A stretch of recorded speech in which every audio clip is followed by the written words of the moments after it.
It finally happened! Hogwarts Legacy officially out now for Xbox One and PS4. And so we finally get to know if the last-gen consoles would provide the same kind of fun and quality time in the game as the newer versions as the developers promised when postponing the release. So I've already started to compare my Xbox X and Xbox One experiences, and you know what? The game looks really great and plays remarkably smooth on Xbox One like I never expected. I've already played about 4 hours on Xbox One and I haven't noticed any bad lags or glitches. Of course, compared to the Xbox X experience, there are several details that I'm going to show you. The first thing I noticed, Hogwarts is much more silent. There are less NPCs in the castle and they speak much less. In most in-castle locations, I've been walking alone. Only several most vivid points like the central hall were more or less inhabited. On the other hand, I can't say this makes too much of a difference for the gaming process, considering NPCs besides quest givers are not interactable. That is why, in my opinion, less crowded, not a big deal. Next thing that immediately caught my eye, at least some of the passages between castle towers are covered with roofs, unlike in the newer gen version. For example, the entrance to the viaduct courtyard.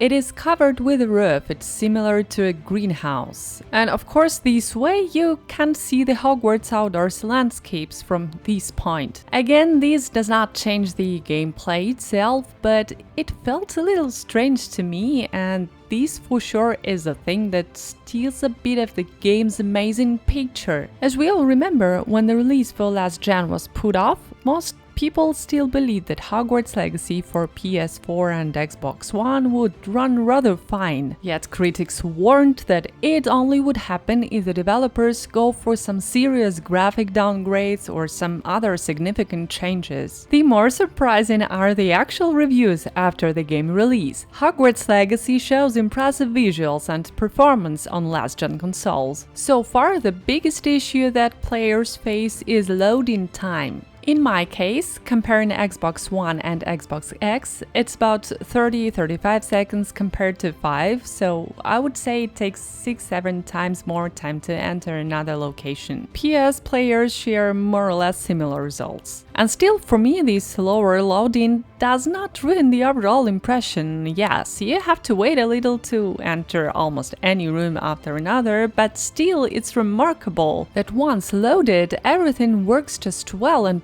quite smooth. Then there are also a couple of other details. For example, I've had some trouble with some interactable objects. I needed to try several times to loot lace wings herbs or aim very precisely at the moonstone to collect it. I've also had some difficulties trying to pick a blue flame location on the Hogwarts map, because I think there are too many small objects on the screen at the same time. But every mechanic so far in the game has worked. And it's the most important thing. Looting works both inside and outside the castle. Equipping new gear works perfectly. Selling your gear to vendors, receiving coin from them, collecting field guide pages, or acquiring new spells. I've already had a couple of plot fights against pensive protectors in Gringotts, a troll in Hogsmeade, and in the Crossed Wands dueling club. And I didn't have any issues while aiming or casting spells. I think the game for Xbox One looks pretty cool, and if you want to know what are the real differences between the houses in Hogwarts Legacy, check out my video, and thank you for your attention. See you at Hogwarts.